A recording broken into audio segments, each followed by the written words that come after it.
కూటమి ప్రభుత్వం ఎన్నికల్లో గెలవడం కోసం ఆనాడు బడుగు బలహీన వర్గాల ప్రజలైనటువంటి వారందరికీ అనేకమైనటువంటి హామీలు ఇచ్చింది.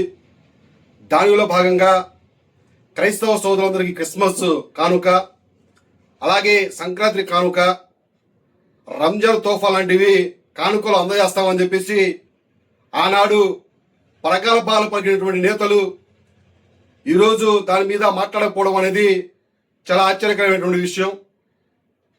పాస్టర్లకి గౌరవవేతనం ఇచ్చి చేతులు దులుపుకున్నారు, కానీ ఈ ఏడాది కనీసము క్రైస్తవ సోదరులకి క్రిస్మస్ కనుక ఇవ్వకపోవడం అనేది దురదృష్టకరము.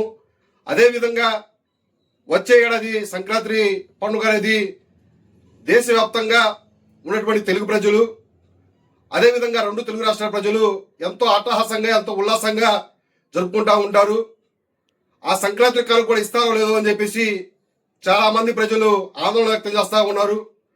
కనీసం సంక్రాంతి కాలం కూడా ఇస్తే బాగుండేదని చెప్పేసి కూటమి ప్రభుత్వాన్ని మేము తెలియజేస్తా ఉన్నాం.